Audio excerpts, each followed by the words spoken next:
Middle east की आग अब सिर्फ एक क्षेत्रीय संघर्ष नहीं बल्कि यह वैश्विक ताकतों की साख और रणनीति की असली परीक्षा बन चुकी है। 28 फरवरी से शुरू हुई ईरान के साथ जंग को 32 दिन बीत चुके हैं, लेकिन हालात उम्मीद के बिल्कुल उलट नजर आ रहे हैं। जहां अमेरिका और इजराइल दबाव में दिख रहे हैं, वहीं उनके अपने सहयोगी देश ही अब पीछे हटते नजर आ रहे हैं।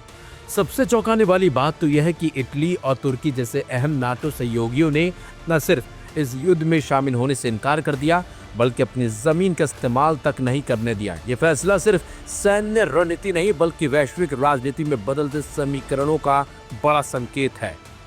इधर डोनाल्ड ट्रंप का गुस्सा भी खुलकर सामने आ रहा है।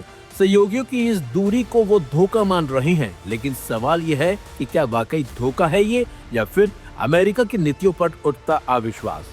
तो आखिर क्यों इटली तुर्की ने अमेरिका का साथ देने से साफ तौर पर इनकार कर दिया? क्या ये सिर्फ राजनीतिक चाल है या आने वाले समय में बदलती विश्व व्यवस्था की झलक? आइए इन देशों की भूमिका और इसके पीछे की पूरी कहानी को समझते हैं। इटली सरकार ने मिडिल ईस्ट की ओर जा रहे एक अमेरिकी विमान को सिसिली में उतरने नहीं दिया। विमान ने सिगोनेला एयर बेस पर लैंडिंग की परमिशन मांगी थी। इटली के रक्षा मंत्री गुइडो क्रास्टो ने कहा कि लैंडिंग से पहले कोई औपचारिक अनुमति नहीं मांगी गई थी और इटली के मिलिट्री कमांड से सलाह नहीं दी गई थी। विमानों के हवा में होने के दौरान ही उड़ान योजना की सूचना दी गई थी। यह इटली और अमेरिका के बीच मौजूदा संधि के तहत आने वाले नियमित या रसद उड़ानें नहीं थी। इटली का मामला इसलिए भी अहम है क्योंकि इटली नाटो मेंबर है। तुर्की नाटो का सदस्य होने के बावजूद तुर्की ने इस जंग में सीधे अमेरिका का साथ देने के बजाय मध्यस्थ की भूमिका चुनी है। तुर्की दोनों देशों के बीच संदेश पहुंचाने का काम कर रहा है और उसने बार बार युद्ध विराम की अपील भी की है। तुर्की के अधिकारियों ने स्पष्ट किया है कि वह ईरान में सैन्य दखल के खिलाफ हैं। तुर्की के राष्ट्रपति रेसेप तैयब एर्दोगान ने कहा कि यह युद्ध इजराइल का है, लेकिन इसकी कीमत सबसे पहले मुसलमान और फिर पूरी मानवता चुका रही है। स्पेन ने ईरान युद्ध में शामिल अमेरिकी विमानों के लिए अपना हवाई क्षेत्र बंद कर दिया। डिफेंस मिनिस्टर मार्गरीटा रोबल्स ने कहा कि अमेरिकी सेना और बलों को यह बात शुरू से ही पूरी तरह स्पष्ट कर दी गई थी। दरअसल ईरान युद्ध शुरू होने के तुरंत बाद ही स्पेनिश प्रधानमंत्री पेड्रो सांचेज ने इसकी कड़ी निंदा की थी। साथ ही कहा था कि अमेरिका युद्ध में संयुक्त रूप से इस्तेमाल होने वाले स्पेनिश सैन्य अड्डों का इस्तेमाल नहीं कर सकता। ब्रिटेन ने कहा कि वह अमेरिका को अपने सैन्य ठिकानों का इस्तेमाल सिर्फ डिफेंसिव स्ट्राइक के लिए करने देगा। ब्रिटिश प्रधानमंत्री कीर स्टारमर ने कहा कि उनका देश इराक युद्ध जैसी गलती दोहराना नहीं चाहता और वह ईरान पर हुए शुरुआती हमलों में शामिल नहीं था। हालांकि ब्रिटेन के RAF फेयरफोर्ड एयरबेस से अमेरिकी B-52 बॉम्बर विमान उड़ान भी भरते देखे गए। फ्रांस और जर्मनी के चांसलर फ्रेडरिक मर्ज ने कहा कि बिना युद्ध खत्म किए कोई कदम उठाना सही नहीं होगा। वहीं फ्रांस के राष्ट्रपति एमेनुएल मैक्रों ने कहा कि अभी सबसे जरूरी काम तनाव कम करना और अंतर्राष्ट्रीय कानून का पालन करना है। उन्होंने ये भी कहा कि यूरोप के देश इस युद्ध में शामिल नहीं होना चाहते। 7 देशों Germany, Britain, France, Italy, Netherlands, Japan और कनाडा ने संयुक्त बयान में कहा कि वे समुद्री रास्तों की सुरक्षा के लिए उचित प्रयासों में शामिल हो सकते हैं, लेकिन उन्होंने ये भी साफ कर दिया है कि इसके लिए पहले युद्ध का खत्म होना बहुत जरूरी है। खाड़ी देश जैसे कि सऊदी अरब और UAE, जिन्होंने युद्ध में सीधे शामिल होने से बचना ही सहमत और सही समझा, लेकिन वे अपने यहाँ अमेरिकी ठिकानों का इस्तेमाल करने दे रहे हैं। कतर और ओमान ने भी चेतावनी दी है कि इस युद्ध के गंभीर परिणाम होंगे, लेकिन फिर भी सीधे तौर पर अमेरिका के मिलिट्री ऑपरेशन का हिस्सा बनने से कतरा रहे हैं। अमेरिका को इन देशों ने सीधे न सिर्फ धोखा दिया बल्कि जंग में उतरने से साफ तौर पर इनकार भी किया है। लेकिन कई देश हैं जो कहीं ना कहीं अमेरिका के सपोर्ट में खड़े हैं, लेकिन कुछ देश यानी कि नाटो देश जो इस युद्ध का सीधे विरोध कर रहे हैं।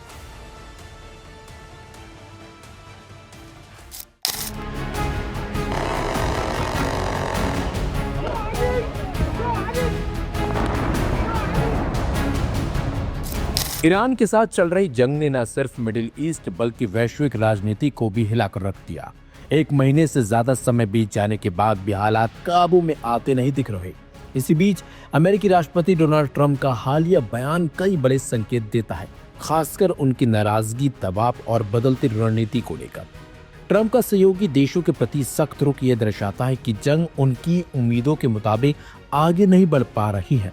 ट्रंप ने साफ शब्दों में कहा है कि जो देश अब तक इस युद्ध में अमेरिका के साथ नहीं खड़े हुए हैं, उन्हें अपनी सुरक्षा जरूरतों की जिम्मेदारी अब खुद उठानी होगी। ये बयान सिर्फ एक चेतावनी नहीं, बल्कि वैश्विक ताकत संतुलन में बदलाव का संकेत भी है। सबसे दिलचस्प बात तो ये रही कि ट्रंप ने सीधे तौर पर ब्रिटेन और फ्रांस जैसे करीबी सहयोगियों पर निशाना साधा। ब्रिटेन पर तंज कसते हुए उन्होंने कहा कि जंग में हिस्से न लेने का खामियाजा अब उसे जेट फ्यूल की कमी के रूप में भुगतना पड़ रहा है। वहीं फ्रांस पर आरोप लगाया कि उसने अमेरिकी सैन्य विमानों को अपने हवाई क्षेत्र से गुजरने की अनुमति नहीं दी। इन आरोपों से साफ है कि अमेरिका अपने पारंपरिक सहयोगियों से भी असंतुष्ट है। ट्रंप की दो टूक सलाहें, अमेरिका से तेल खरीदो या खुद स्ट्रेट ऑफ हॉर्मुज़ जाकर कंट्रोल हासिल करो।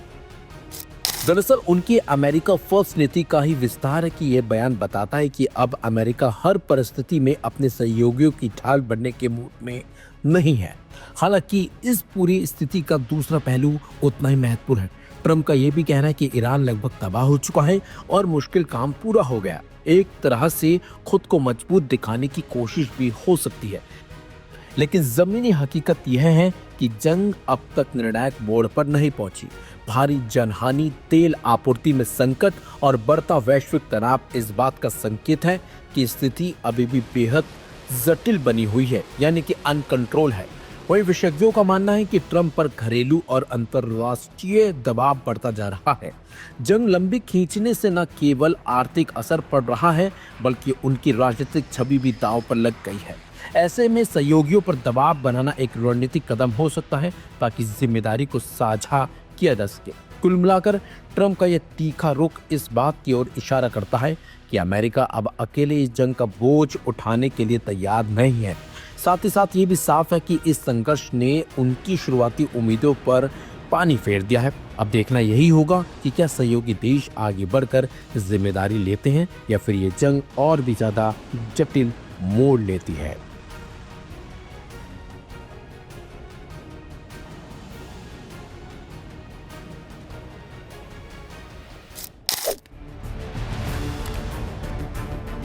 मध्य पूर्व में जारी तनाव के बीच अंतर्राष्ट्रीय कूटनीति के सबसे बड़े मंच संयुक्त राष्ट्र से एक ऐसी खबर आई है जिसने दुनिया भर के रक्षा विशेषज्ञों और राजनेताओं को चौंका दिया है। संयुक्त राष्ट्र में पैट्रियटिक विजन के मुख्य प्रतिनिधि मोहम्मद सफा ने अपने पद से इस्तीफा दे दिया है। सोशल मीडिया प्लेटफॉर्म एक्स पर अपना इस्तीफा साझा करते हुए सफा ने संयुक्त राष्ट्र की कार्यप्रणाली पर जो आरोप लगाए हैं वे न केवल गंभीर हैं, बल्कि भविष्य के लिए एक डरावनी तस्वीर पेश करते हैं।